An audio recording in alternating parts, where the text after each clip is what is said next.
Bonjour et bienvenue dans cette nouvelle vidéo spirituelle. Je m'appelle Aurélie Riquebuche et je suis thérapeute spirituelle. Je suis une éclaireuse de l'âme, je vous guide, je vous éclaire, je me connecte à votre conscience supérieure pour vous aider à guérir vos blessures d'âme, à vous aider à rallumer votre flamme intérieure pour vous sentir beaucoup plus sereine et confiante dans votre vie. Et pour ça, eh bien, j'ai plusieurs outils. Je me connecte à vous, mais c'est surtout, on va travailler en conscience, on va mettre de la lumière parfois sur des traumas. Et dans cette vidéo, je voulais vous parler justement des traumas d'enfance, mais ça peut être des traumas d'adultes aussi. Mais surtout en quoi il ne fallait pas justement oublier ces traumas, en quoi ça pouvait être dangereux finalement. Pour vous parler de tout ça, je vais vous parler tout simplement d'un de mes traumas à moi. Qu'est-ce qui fait que finalement ça peut être dangereux d'oublier un trauma? Tout simplement eh bien, parce qu'un jour j'ai fait des calculs, une lithiase biliaire, et autant vous dire que ça fait extrêmement mal, que c'est la première fois de ma vie, que même pour l'accouchement j'ai pas senti ça, c'est même pour la première fois de ma vie, j'ai cru que j'allais mourir. J'ai vraiment ressenti en moi une peur animale de je suis en train de mourir, je me liquéfie l'intérieur, je crois que je vais mourir. J'ai pas ressenti ça pour l'accouchement. Bien évidemment, je ne suis pas morte, ce ne sont que des calculs biliaires, mais quand ça se coince, eh bien ça fait mal. J'ai été travailler sur évidemment la symbolique de ces calculs, j'ai fait tout un travail dessus et ça m'a ramené à un trauma d'enfance que j'ai vécu dans la petite enfance, dans l'entour de 6-7 ans. Et c'est quelque chose sur lequel je pensais avoir déjà travaillé, qui s'était déjà révélé quelques années auparavant, d'ailleurs lors de la naissance de mon premier petit garçon. Et en fait, ce trauma m'a finalement cumulé, j'ai mis 6 ans. Avant de, je pense, et encore, je ne sais pas, l'avenir me le dira, peut-être qu'il y a encore d'autres choses à travailler dessus, à nettoyer, mais en tout cas j'ai mis 6 ans à vraiment l'aborder de bout en bout et à le nettoyer, à le guérir de bout en bout. Donc un trauma d'agression. Et ce pourquoi je voulais vous dire d'oublier un trauma, pourquoi c'est dangereux, parce que tout simplement, une lithiase biliaire, c'est pas non plus rien, que ça peut rester coincé, que ça peut s'enflammer, enfin voilà, ça peut donner quelque chose de grave. Un traumatisme, il y a un blocage émotionnel qui ensuite a donné après des blocages mentaux, énergétiques, etc. Ça vient créer une blessure en nous, ça vient créer un fragment d'âme. Il y a une partie de nous qui est blessée et qui n'a pas pu s'exprimer à ce moment-là.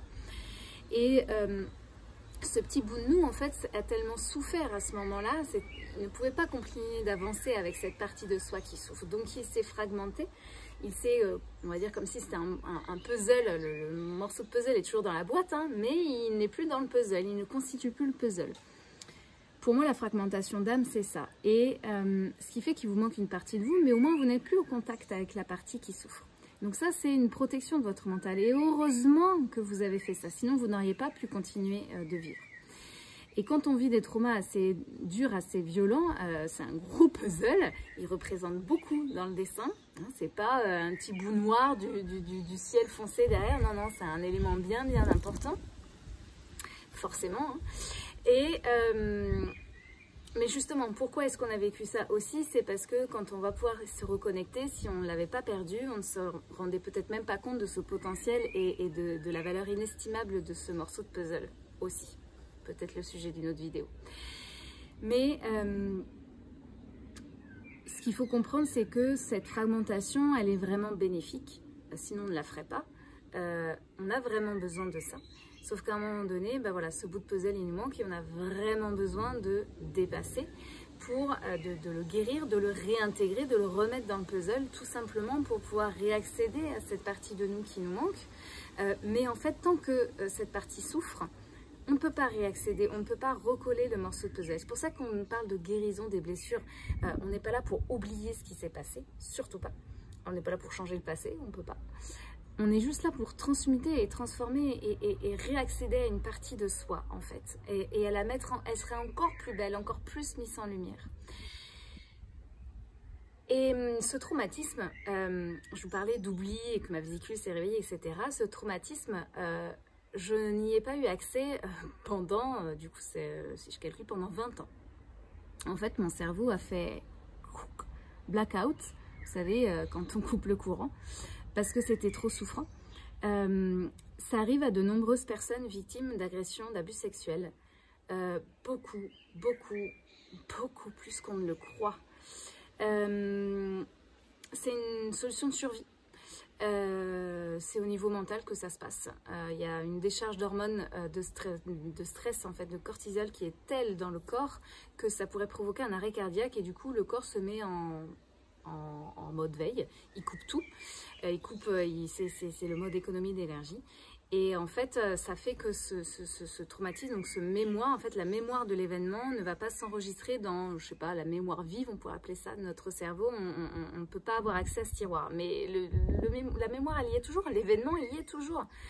Donc, ça reste en nous, on vit avec, on se construit dessus. Ça crée des comportements compensatoires, ça crée des croyances, ça crée des choses dans le corps, des sensations. Que pendant 20 ans, je n'avais strictement aucune explication à ce que je pouvais ressentir. Parce que je ne comprenais pas pourquoi je ressentais ces choses, pourquoi j'avais ce dégoût, pourquoi j'avais envie de vomir, pourquoi je pleurais, pourquoi j'étais comme ça. C'était incompréhensible. Je ne pouvais pas le relier à un événement. Je n'y avais plus accès, en fait.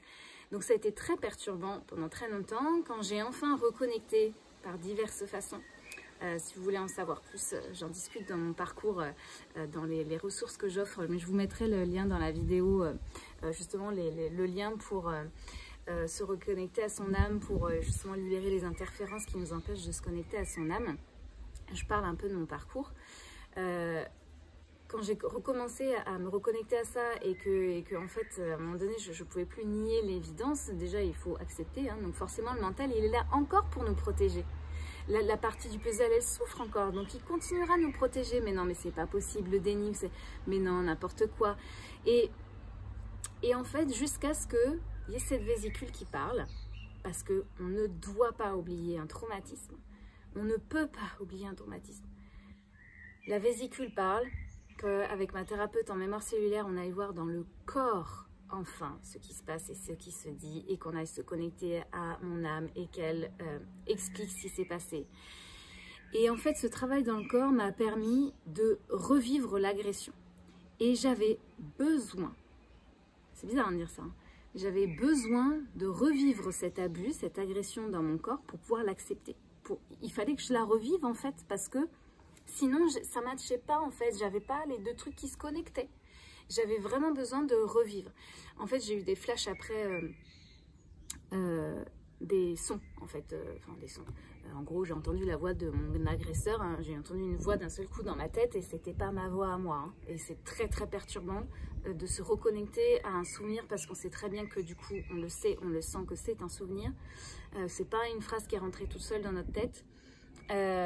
C'est très très perturbant parce que c'est une phrase qui date d'il y a plus de 20 ans du coup, très très perturbant, mais ça a été le début de la transformation et du cheminement. Après, comme toute étape de deuil, il y a toujours du déni, après il y a la phase d'acceptation, mais il y a aussi la phase du marchandage, et j'ai eu cette phase du marchandage, j'avais besoin de contrôler, j'avais besoin en fait encore de me dire que non, c'était pas possible. Donc il y avait aussi, je pense, une part en moi qui ne voulait pas revivre la bœuf parce que si je ne reconnectais pas avec ces souvenirs, bah quelque part, c'est comme si il y avait encore l'espoir et la possibilité que non, je ne les ai pas vécus. En fait, il y avait ce marchandage. Donc j'étais dans l'hyper-contrôle et donc c'est là où la vésicule s'est dit non, c'est bon, c'est mort, c'est stop, t'arrêtes tes conneries et maintenant tu vas le travailler, tu vas libérer parce que ça y est, maintenant t'es prête, t'es armée, t'es suffisamment puissante pour pouvoir le dépasser.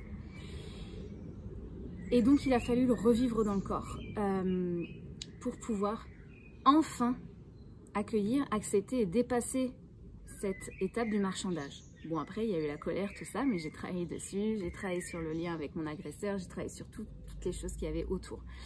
Mais ça a été mon processus personnel parce que j'ai vécu un trauma personnel et que j'ai oublié et que tout le monde n'oublie pas. Mais pour moi, ce qu'il y aurait à retenir là-dedans, c'est juste pour vous dire que vous ne pouvez pas oublier un traumatisme, vous ne pouvez pas faire comme si rien n'était. Vous allez peut-être minimiser pendant des années, peut-être même que effectivement vous avez oublié et pourtant au fond de vous, vous savez bien qu'il y a des choses qui se passent dans votre vie qui ne sont pas nettes et que ce n'est pas normal. Mais le mental dit, oui mais non, il trouve toujours des excuses, il trouve toujours des excuses.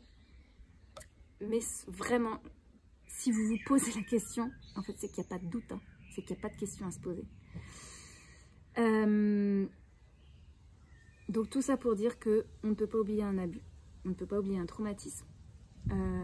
Et que même s'il y a eu un blackout et que vous l'avez oublié malgré vous, votre corps, pardon, peut-être un lapsus pour moi, votre corps prendra le relais et de toute façon le ressortira à un moment donné. Et là, ce sera à ce moment-là votre job à vous, de faire confiance à votre corps et de suivre la piste du corps et d'aller écouter le corps, d'aller écouter sa symbolique et d'aller comprendre pourquoi il parle, de quoi il parle, pourquoi il parle maintenant, pour aller enfin retoucher du doigt un traumatisme et enfin aller le guérir. Donc écoutez votre corps, il saura vous dire, les événements extérieurs c'est pareil, c'est le reflet de votre monde intérieur, ils sauront vous dire ce qui se cache à l'intérieur si jamais votre mental vous fait douter ou qui vous fait marchander ou qui vous fait croire que c'est pas possible, ou même s'il y en a un qui vous en a parlé, même s'il y en a 10 qui vous en ont parlé, 10 personnes différentes qui ne se connaissent pas, qui ont des pratiques différentes, qui vous disent toutes la même chose. Et au-delà de ça, ce que vous ressentez est légitime. Donc, partez de ce constat-là. Ce que vous ne pouvez expliquer dans votre corps, vos émotions, elles sont légitimes. Si elles sont là, il n'y a pas de fumée. J'allais dire, il n'y a pas de fumée sans eau. Il n'y a pas de fumée sans feu. Donc, creusez, creusez, creusez avant que le corps ait besoin, en fait, d'y aller. Parce que comment il va l'exprimer, ça peut être assez violent. Là, je parle de litiase biliaire, mais il y a des personnes, c'est des cancers. Donc, prenez soin de vous, n'attendez pas et faites-vous accompagner. Voilà, j'espère que cette vidéo vous aura parlé. Si justement vous en êtes à cette étape de votre vie, vous avez besoin d'être guidé et éclairé, d'être accompagné dans cette compréhension justement de vos traumas, de vos blessures, vous sentiez quelque chose, vous ne savez pas, bref, vous êtes paumé, vous ne vous sentez pas bien, mais vous voyez bien quelque chose qui ne va pas et qui a besoin d'être... de guérir, de nettoyer quelque chose, c'est mon métier. Je peux vous accompagner, on peut en discuter par téléphone, comme ça je vais pouvoir identifier si effectivement je suis la bonne thérapeute pour cela, si effectivement aussi il y a le feeling entre nous.